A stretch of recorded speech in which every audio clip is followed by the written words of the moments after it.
Assalamualaikum warahmatullahi wabarakatuh. Halo teman-teman, perkenalkan nama saya Ferawati Isnaini dari kelas PKU 2019 dengan NIM 19030194004. Di sini saya akan menjelaskan mengenai materi dari Biokimia 2 tentang nukleus dan materi genetik. Yang pertama, kita akan membahas tentang nukleus. What is nukleus? Apa sih nukleus itu? Nukleus atau inti sel adalah organel terbesar yang paling menonjol di dalam sel tubuh. Inti sel atau nukleus ini terbungkus oleh selubung inti atau membran yang mengandung kromosom. Di sebelah kiri adalah nukleus atau inti sel dari sel hewan dan di sebelah kanan ini adalah inti sel dari sel tumbuhan.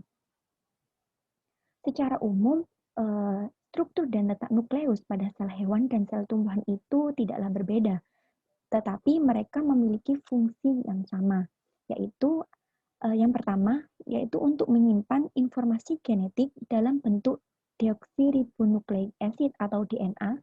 Yang kedua, untuk mengontrol pertumbuhan dan pembelahan sel. Yang ketiga, mengatur metabolisme sel dengan mensintesis berbagai enzim.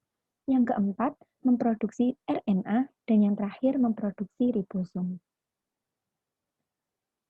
Selanjutnya yaitu struktur dan fungsi nukleus. Ada beberapa macam penyusun dari nukleus, yaitu yang pertama ada nuklear pores, ada nuklear envelope, ada nukleolus, dan juga ada kromatin. Mari kita bahas satu persatu.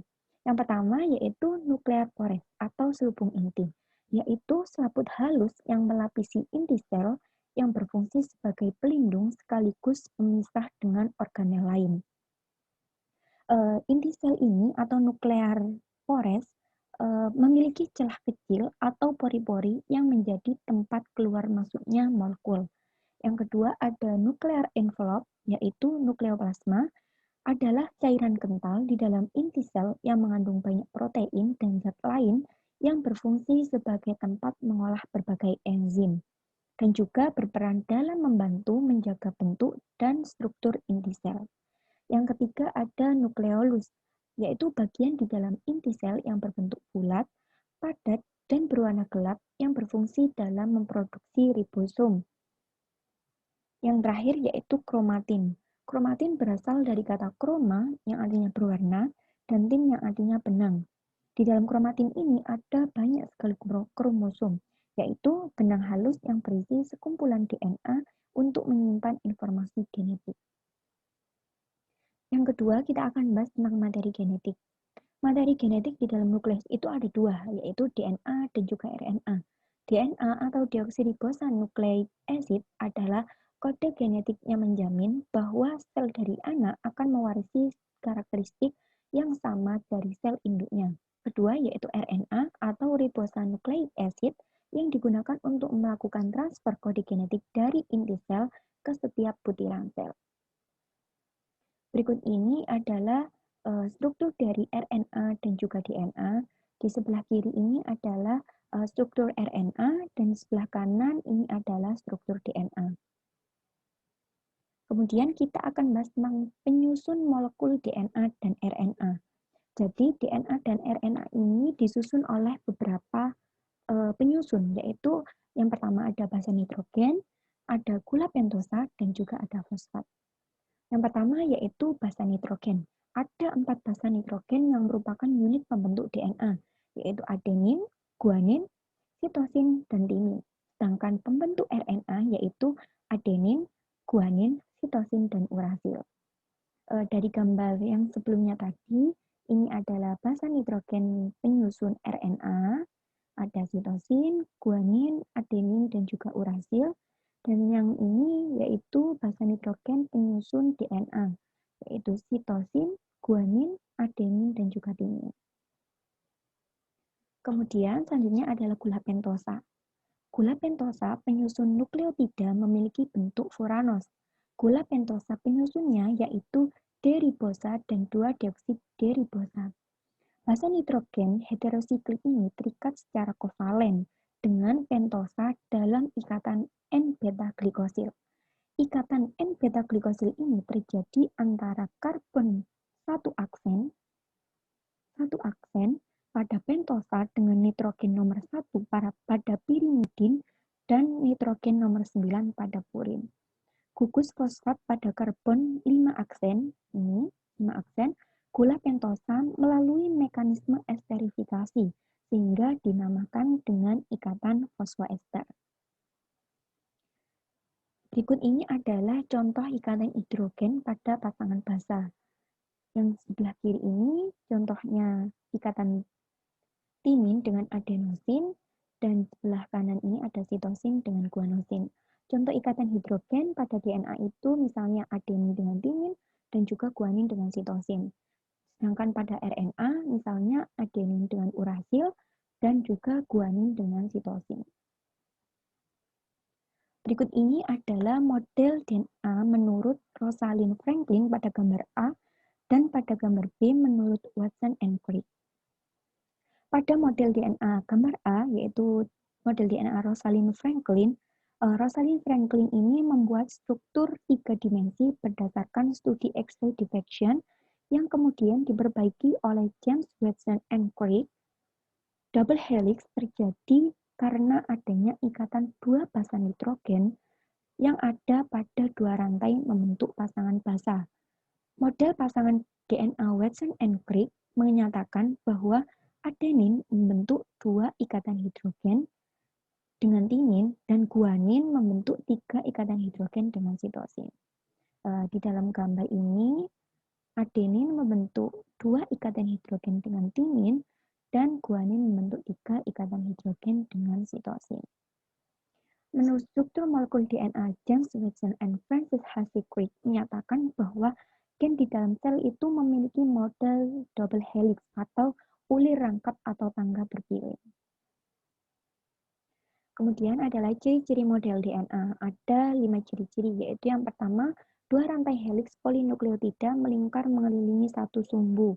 Kedua rantai ini memiliki arah yang berlawanan. Yang kedua yaitu basa purin dan pirimidin di bagian dalam helix. Basa purin dan pirimidin terdapat di bagian dalam helix. Nah, ini adalah basa purin dan pirimidinnya, yaitu terdapat di dalam helix. Sedangkan untuk fosfat dan gulanya itu terletak di arah luar bagian helix ini yang berwarna biru. Yang ketiga yaitu diameter helix adalah 20A. Jarak antara basa yang bersebelahan ialah 3,4 A pada poros helix dengan sudut rotasi sebesar 36 derajat. Yang keempat, kedua rantai saling berhubungan melalui ikatan hidrogen antara pasangan-pasangan basa. Adenin itu selalu berpasangan dengan timin dan guanin selalu berpasangan dengan sitosin. Dan yang terakhir yaitu urutan basa sepanjang rantai polinukleotida tidak dibatasi dengan cara apapun. Selanjutnya, kita akan bahas tentang aliran informasi genetik. Materi genetik adalah bahan-bahan atau materi yang berperan dalam penyampaian informasi genetik di dalam sel. Materi genetik sendiri itu digunakan untuk menentukan sifat atau karakteristik suatu organisme yang tersimpan di dalam molekul DNA. Molekul DNA sendiri itu tersusun oleh ribuan dari gen. Setiap gen merupakan sandi genetik untuk setiap protein yang diproduksi oleh tubuh. Unit fungsional dalam molekul DNA yang menyandi sifat keturunan atau sifat genetik tertentu disebut dengan gen. Ekspresi gen sendiri adalah proses penggunaan informasi genetik yang tersimpan di dalam gen untuk mensintesis senyawa-senyawa produk gen. Jadi, gen itu yang ada di dalam tubuh kita yang menentukan sifat yang ada pada diri kita. Misalnya, kita memiliki rambut keriting. Nah, itu ada gen rambut keriting di dalam tubuh kita. Begitu juga dengan warna kulit, dengan postur tubuh, dengan mata, ataupun yang lainnya. Itu menentukan apa yang sudah nampak di dalam kita itu dari gen. Berikut ini ada perbedaan DNA dan RNA-nya. Kalau DNA itu double helix, kalau RNA itu single. Sedangkan kalau DNA itu Gula yang digunakan adalah gula deoksiribosa, kalau RNA menggunakan gula ribosa. Untuk basa nitrogen dari DNA yaitu timin, sitosin, guanin, adenin, dan juga timin. Untuk basa nitrogen dari RNA yaitu urasil, sitosin, adenin, dan juga guanin. Di dalam gen itu terjadi dogma sentral biologi yang mengandung 3 inti, yaitu replikasi. DNA itu mengalami replikasi, yaitu proses membelah persis dengan dirinya.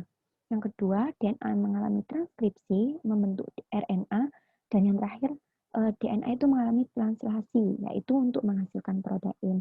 Kita akan membahas satu persatu dari dogma sentral ini. Yang pertama yaitu replikasi DNA. Replikasi DNA itu bersifat semi-konservatif, artinya suatu molekul itu DNA untai ganda bereplikasi untuk menghasilkan dua molekul DNA baru yang identik. Pada replikasi DNA, mula-mula kedua untai DNA itu akan terpisah. Jadi, untai lama dengan untai baru itu akan terpisah, kemudian masing-masing untai berfungsi sebagai tempat untuk sintesis DNA yang baru. Dalam proses replikasi DNA ini menggunakan enzim DNA helikase yang berfungsi membuka double-stranded DNA untuk menghasilkan dua single-stranded DNA yang membentang dari 5 aksen ke 3 aksen atau lagging strand dan juga dari 3 aksen ke 5 aksen atau lagging strand. Rantai DNA baru tumbuh dalam arah 5 aksen ke 3 aksen dengan penambahan molekul deoksiribonukleotida pada gugus 3 aksen OH. Kemudian, untuk reaksi polimerisasi DNA diperlukan DNA template, substrat yang terdiri dari 4 macam deoksiribonukleotida trifosfat atau DNTP, yaitu DATP, DGTP, DCTP, dan DTTP, enzim DNA polimerase dan primer, yaitu suatu oligonukleotida yang sudah berpasangan dengan template. Untuk mensintesis untai DNA baru dengan menginkorporasikan DNTP ke ujung OH 3 aksen primer, sintesis lagging strand berlawanan arah pembukaan dengan dsNA. Dilakukan dengan membuat segmen-segmen DNA 5 aksen ke 3 aksen menggunakan primer RNA yang disebut dengan fragmen Okazaki. Untuk reaksi polimerisasi diarahkan oleh rantai DNA template sesuai dengan aturan pasang basa Watson and Crick. Kemudian yaitu proses transkripsi. Proses sintesis molekul RNA menggunakan DNA sebagai template disebut dengan transkripsi. Proses transkripsi sendiri menghasilkan 3 jenis molekul RNA, yaitu mRNA, tRNA, dan juga rRNA. Proses transkripsi ini berlangsung di dalam nukleus pada sel eukariotik atau di dalam sitoplasma pada sel prokariotik. Untai DNA yang menjadi cetakan disebut untai template atau template strain, sedangkan untai DNA pasangannya disebut untai kode atau coding strain. Proses transkripsi ini ada 3 tahapan, yaitu inisiasi, elongasi atau perpanjangan, dan juga terminasi. Yang pertama yaitu inisiasi, merupakan proses mencari daerah yang digunakan memulai transkripsi. Daerah DNA di mana RNA polimerase melekat dan mengawali transkripsi disebut promotor yang menentukan transkripsi dimulai. Kemudian, menuju ke tahapan elongasi yaitu perpanjangan, proses pengikatan enzim RNA polimerase beserta kofaktor pada untai DNA cetakan membentuk kompleks transkripsi. Kemudian, menuju ke arah terminasi, yaitu proses di mana transkripsi tersebut berlangsung sampai RNA polimerase mentranskripsi urutan DNA yang disebut dengan terminator. Terima kasih, cukup sekian yang bisa saya sampaikan. Kurang lebihnya, saya mohon maaf yang sebesar-besarnya. Saya akhiri. Wassalamualaikum warahmatullahi wabarakatuh.